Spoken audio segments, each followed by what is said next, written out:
देखिए फ्रेंड्स, यूपीएचईएससी की assistant professor की परीक्षा जो कि हुई है 13 नवंबर को, इसकी प्रथम पाली में जो हिंदी का पेपर हुआ तो उसमें जो 30 प्रश्न पूछे गए थे सामान्य अध्ययन के, उन्हीं प्रश्नों को हम यहाँ पर इस वीडियो में डिस्कस करेंगे। तो कुल मिला के 30 प्रश्न होंगे और सभी प्रश्न बहुत ही महत्वपूर्ण हैं आने वाली परीक्षाओं के लिए, खास तौर से असिस्टेंट प्रोफेसर की परीक्षा के लिए और आरओ एआरओ और अन्य परीक्षाओं के लिए भी। तो पूरे वीडियो को आप लोग ध्यान से देखिए और ये देखिए कि कितने प्रश्नों के उत्तर आप दे सकते हैं। करंट अफेयर पर ध्यान दीजिएगा। करंट अफेयर तो पिछले 2-3 साल पुराना पूछा गया था, 2017 तक का करंट पूछा गया है, ये आप देखेंगे।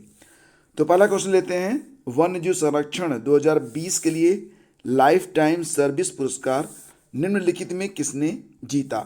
और इसका सही आंसर है ऑप्शन ए, थियोडोर भास्करन। तो ऑप्शन ए इसका करेक्ट है।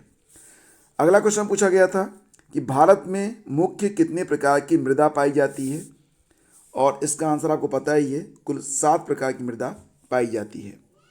नेक्स्ट, भारत में राष्ट्रीय मेरीटाइम यानी कि राष्ट्रीय समुद्री दिवस कब मनाया जाता है?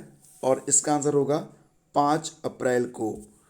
ऐसे प्रश्न जिन्हें आप ज़्यादातर छोड़ देते हैं वो प्रश्न भी यहाँ पर पूछे गए थे। वन्यजीव संरक्षण अधिनियम भारत में कब लागू किया गया? और इसका आंसर आपको ऑलरेडी पता होगा। सही जवाब इसका ऑप्शन बी है, यानी कि 1972 में लागू किया गया था। पृथ्वी और उसके पर्यावरण के संरक्षण के संदर्भ में निम्न में से किसे +5 समिट के नाम से भी जाना जाता है? देखिए फ्रेंड्स, जो पहली समिट हुई थी वो 1992 में हुई थी। उसके बाद 1997 में जो दूसरी समिट हुई थी, दूसरा पृथ्वी सम्मेलन, उसे कहा जाता है +5 समिट। तो यहाँ पर आपका जवाब ऑप्शन बी है। नेक्स्ट, महाराजा रणजीत सिंह का जन्म किस मिसल में हुआ था? इसका उत्तर भी आपको पता ही होगा। इसका उत्तर है सुकर चकिया मिसल। ठीक है। और किसको मार्ले मिंटो सुधार कहा जाता है? तो आपको ये भी पता होगा, इंडियन काउंसिल एक्ट 1909 को कहा जाता है मार्ले मिंटो रिफॉर्म। तो ये भी आपको पता होगा। आगे बढ़ते हैं। कौन डेक्कन एजुकेशन सोसाइटी के संस्थापकों में से एक थे? तो इसका आंसर हो जाएगा ऑप्शन बी, बाल Gangadhar Tilak. The Indian struggle नामक जो पुस्तक है उसके लेखक कौन थे? सही जवाब इसका ऑप्शन सी है, सुभाष चंद्र बोस।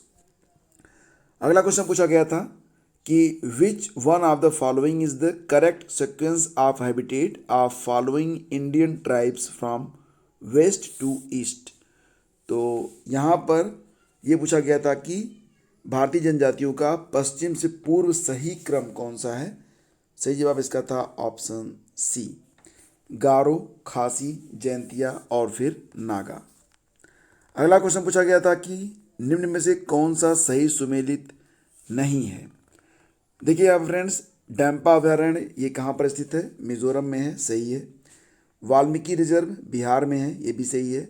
रोहला राष्ट्रीय उद्यान हिमाचल प्रदेश में है, ये भी सही है। गांधी सागर अभयारण्य ये मध्य प्रदेश में है, तो ये राजस्थान में नहीं है, इसलिए ये गलत है और यही हमारा आंसर है।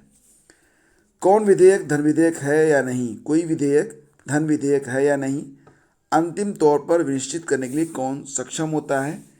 तो आप जानते ही हैं, इसका उत्तर हो जाएगा ऑप्शन ए, लोकसभा का अध्यक्ष।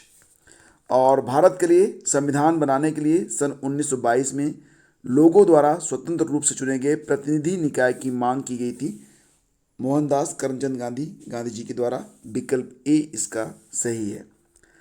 प्रश्न है कि निम्नलिखित में कौन सा सही सुमेलित नहीं है? नागरिकता का उल्लेख संविधान के भाग 2 में किया गया है, सही है। मूल अधिकार का उल्लेख आपको मिलेगा संविधान के भाग 3 में, ये भी सही है। मूल कर्तव्य मिलेंगे आपको संविधान के भाग 4। अब यहाँ पर 6A लिखा गया है फ्रेंड्स, तो ये थोड़ा सा यहाँ पर